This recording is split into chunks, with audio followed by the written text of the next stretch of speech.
Hello, I'm Brandon Martini, a commercial pilot and flight instructor. And I'm Carson Vasquez. I'm a private pilot. And you're listening to the Aviation Mentors podcast, sponsored by Stratus Financial. So buckle up, because the Aviation Mentors are taking off. Happy New Year, everybody.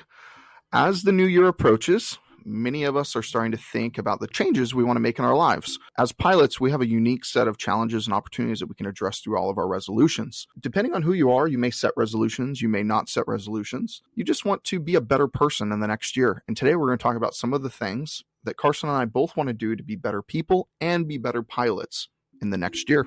As pilots, we always want to be better. And a good pilot, even with every rating like Brandon, who has everything except ATP, will still admit that they do not know everything. And I believe every pilot should make a plan for the next year to improve their flying skills. And it can involve anything like taking additional training courses, practicing emergency procedures, or simply spending more time in the cockpit. And while it took a lot of work to get here, I still have a lot more training beyond my private pilot certificate, and I have a lot to come. So in 2023, I want to add on my instrument rating, ground instructor certificate, and multi-engine rating. I want to be able to say, and I'm Carson Vasquez, an instrument-rated private pilot and ground instructor.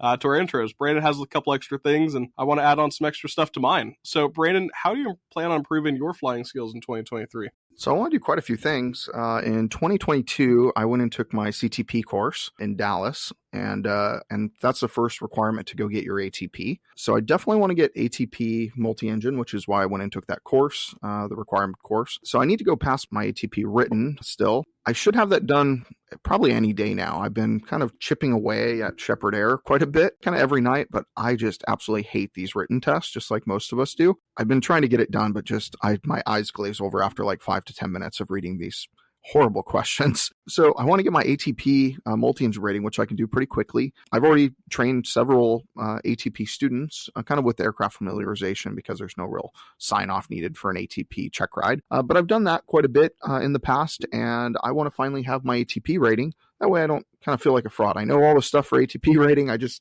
don't have it. Next year, I want to get that first and foremost. And then after I get that, I want to add the ATP rating to all of my ratings, which will actually require me to take one more written test, unfortunately, for single engine, I believe. And then I can add it for myself on the Icon because I have enough hours. But I think the real challenge would actually be me trying to add that ATP rating onto multi-engine C, because you have to have, I believe, 25 hours PIC time, multi-engine C, before you can take that out on rating. And it's like $600 an hour plus an instructor, and I would need like 20 hours more. So it's really, really expensive. I mean, it's like another 20 grand. So that one I might not be able to pull off, but if I can find some friends that have multi-engine seaplanes, I can get some hours for fuel, or if any of you guys have one, please let me know. I'll come fly out. We can go have a great time. Just let me know. You could trade some hours in the Icon for it. Oh, I'm so down for that. Anybody has a multi-engine seaplane and want to trade some hours in the Icon, let's do it. That would be a blast. Besides that, I want to fly skis. I know it's not an endorsement or a rating or anything like that, but I really, really, really want to fly an airplane on skis and land on some snow. I think that would be a blast. And I wanted to do it last year. It's just time didn't really allow. And then obviously snow melts and you run out of time.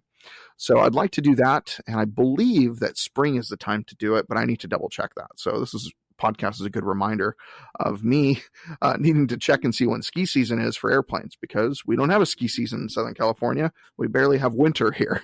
And then I want to be a better tailwheel pilot. I'm not a very good tailwheel pilot. I would say I'm okay at it. I know how to fly it. I have the rating. I'm not proficient in it. I'm current, but I'm just not proficient. So I want to become proficient in a tailwheel. I actually just got notification about 10 minutes before we started this podcast that a tailwheel that I bought that I had no idea how I was going to get here, I figured I was going to get in a few weeks, is actually on the way here right now. It left Florida and it's already over Texas or New Mexico as I'm writing this right now, or we're talking about this right now. So I'm really excited that this airplane is almost here, and the pilots get to come to our pilot Christmas party tomorrow now because of it. It's pretty neat. So I'm really excited for that. And then I also want to get a type rating in some type of jet. So I'm not sure what that'll be, but I really definitely want to get a type rating. I think that would be a blast. And maybe I can get a type rating in multi-engine C. Maybe if I can get some more hours in that Albatross, that would be pretty neat. So I'll talk to them and see what they have planned for the next year. But that might be my way to get a type rating and my ATP multi-engine C. You can tell the difference between Brandon and I. I'm trying to work on my instrument, and he has all these awesome plans. And it's kind of what we talk about with the more ratings you get, the more opportunities you unlock. And when you get pretty much everything except ATP, you have a lot of opportunities. You can go fly plane with skis. You can go get your tail wheel. You can get after private pilot, but it just takes experience to get all these things. Going on with our list, another huge one for me, no pun intended, is losing weight and prioritizing my physical health. Being a pilot can be a really demanding job, and taking care of ourselves can really just help us perform our best. As a pilot, physical health can involve things like exercising regularly, getting enough sleep, and taking breaks when we need it. And getting healthy and fit, pretty common New Year's resolution. We all know that. It's when gyms get the busiest, for a reason, because everyone wants to get better. But it can be a little bit extra for pilots. So at a minimum, losing weight as a pilot means you have a little extra space in the cockpit, a little more useful load for fuel and cargo, and even bending over for a pre-flight isn't such a struggle. And on a larger scale, again, no pun intended, staying fit is a necessity for pilots to keep your medical. And it's something that I talk to a lot of student pilots about is you don't want to be worried when you go in for a medical that you might lose it.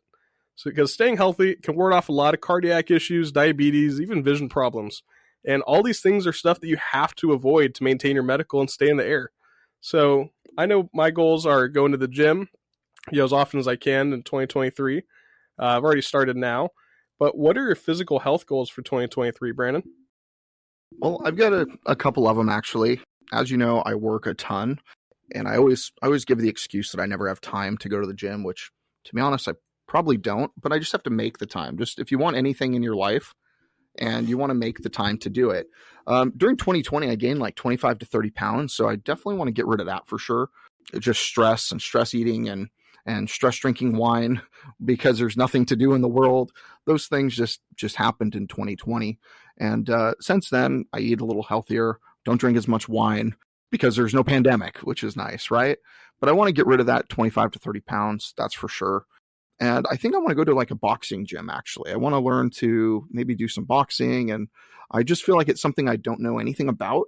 And every time I find something that I don't know anything about, I can normally focus on it when I'm doing it. Because I remember when I first started learning how to fly, I loved learning how to fly and like soloing, especially after my private pilot.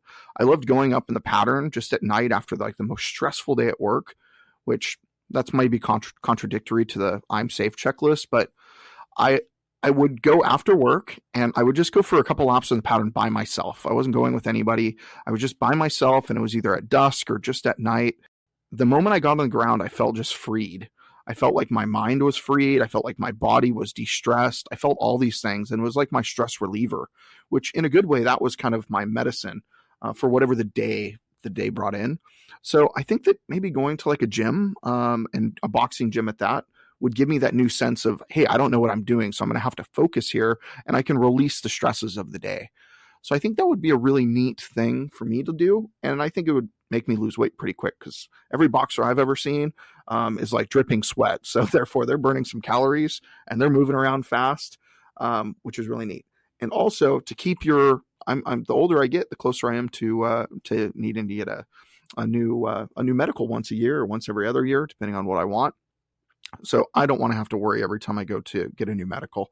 I just passed my first class again just a month or two ago, maybe 2 months ago, 3 months ago. I'm not sure, but I just passed that. But I don't want to worry the next time I go. The older I get, the older we all get, the more health problems we can have. So we definitely need to kind of stave off any bad things that we're putting in our body and going through, and make sure that we stay healthy for that next medical. And that way I can continue flying and continue flight training with my friends and family and doing all the things I really love and enjoy. And also I can meet my crazy goals of getting the 4 ATP ratings and flying on floats, or flying on skis, stuff like that. So that's what I really want to do for my New Year's resolution. And I know staying healthy is a pretty broad goal. It may not look like it anymore, but actually I'm a black belt in Taekwondo. So there's no way you're a black belt in Taekwondo. How did I not know this?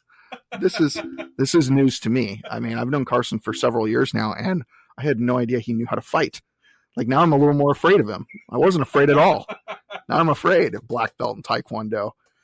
Here's something I've never told you either. I took Taekwondo as well, and I never even got my white belt I did. I had really trouble because they made you count to 10 like the first few lessons, and I couldn't do that in a different language for some reason when I was like 8 years old. So, congratulations, Carson! I can't believe that you. Maybe you can teach me Taekwondo. Yeah, it's actually just we always talked about airplanes. It never came up. But maybe we won't joke about firing Carson anymore from the podcast. So, a little afraid. Yeah, maybe I'm a little bit more afraid to fire Carson from the podcast. Maybe he'll fire me instead. I think I still remember how to count to 10 in Korean. The translation's probably not great, but I think I can still do it. Yeah, I'll do it after. I don't want to get everyone to hear it. Anyway, another really important resolution that pilots should have is staying up to date with the industry developments. And for example, I've met quite a few pilots. Even to this day, I met one last week, and they just don't keep up to date, or they're coming back into aviation. And the question that kind of really tells me where they're at is, what is ADS-B? So for some student pilots, of course, for most student pilots, they probably don't know what it is until they get through some ground or through some training. And for some older pilots, though, people coming back into aviation, I can kind of tell where they're at just by that question alone. It's been in place for 2 years now. But when they come in asking what it is and what the requirements are for it, that lets me know where we're at and where they need to kick off from. And keeping up to date can really be as simple as reading the first page of the FAR AIM. So every year the new FAR AIM comes out, and one of the first pages, I think it's page 1, 2, or 3, has a list of everything that's changed in the book. So pretty much everything new that's applicable to you, and what's changed. And ADS-B was on that first page a couple years ago, but just reading that first page will tell you a lot of what you need to know. And it can also be as easy as just scrolling through some aviation pages, aerospace company pages, even the FAA pages on social media. All those pages just have little updates, things here and there. But everyone likes scrolling on social media, so it's not really hard task for you to keep up with that. And for me, next year, I'm planning on attending the Flight School Association of North America. They have an annual conference every year, and I'm planning on going this year. Sun and Fun is going to be our first time, and of course, EAA AirVenture in Oshkosh. Last year is my first time going, and the amount of things I learned just walking around is incredible. Hanging out with pilots, talking to pilots, everyone has something to teach you, and going to Oshkosh is no different. There's always something to learn. Just walking around, asking questions, even going to the Boeing booth and Piper, going to see their displays and just talk. It was awesome. So, Brandon, I know we have a lot of similar plans, but what are you doing to stay up to date this year? Yeah, I'm actually doing most of the same stuff as you, and going with you actually to a lot of those events. I'm going to FASANA for sure. I'm going to FASANA. I believe we may even talk, or I may talk in a panel there with Stratus, which would be really, really neat, and talk about students' ways they can get funding and financing for their flight training, which they're the people who sponsor this. So I'm really thankful for them and happy to help. Outside of that, I'm definitely going to Oshkosh. Every year we go to Oshkosh. I've gone to Oshkosh almost every year since I think 2014. I love it. It's my getaway. This year, it might ruin it just a little bit because we're going to be working inside the Stratus booth a little bit, I think. So that'll be interesting. Not just playing the entire 6 or 7 days that I'm there, but working a little. Actually, it'll probably be refreshing. I do love working, so I'm always doing something. And then we're definitely. I know that Stratus is going to Sun and Fun. I think you're going there with Stratus too. But I don't know if I'm going to Sun and Fun yet. It kind of depends. I've got some scheduling conflicts. So if I do go, I might show up for a day or so.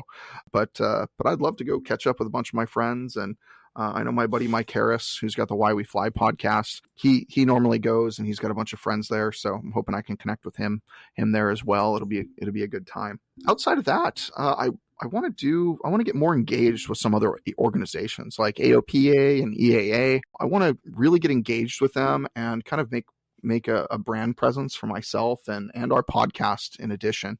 I want to do those types of things in our industry. It's just a little bit different than yours, but it's still very similar. I obviously keep track of what the new trends are in aviation and teaching and training. A lot of them still are kind of the same stick and rudder basic skills, but they didn't make any ACS changes this year, which was nice, like some years past. But I normally try to stay up to date on all those things as well as a flight instructor, and I want to make sure I become a better person, better instructor, things like that. Yeah, there is a lot to keep up on, either within organizations or within all of aviation, dealing with the FAA. Pretty much everyone changes every year. And you want to change every year too. You just want to be a better person. And in addition to the specific resolutions that we have, it's also important for pilots to set goals that are meaningful and achievable. And although it's absolutely possible, I'm not going to do it this year. But I'm not setting that goal to go from private pilot to MEI, because I know personally I just don't have the time to dedicate to that type of program. But some specific targets and goals, such as completing a certain number of flight hours and monthly goals of achieving certain hours, or overall goals to achieve a certain certification, that is attainable and actionable. So whatever your resolution may be, it's important to have a plan and keep consistently working towards them. Don't just make it a January resolution. It's for all of 2023. And as we start the new year, we hope that these suggestions will inspire some meaningful resolutions as a pilot. And we wish you all the best in achieving your goals in the coming year, and we can't wait to take that ride with you.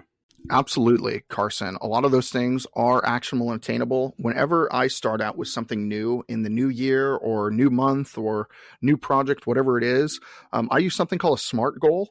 And SMART goals are very smart, by the way.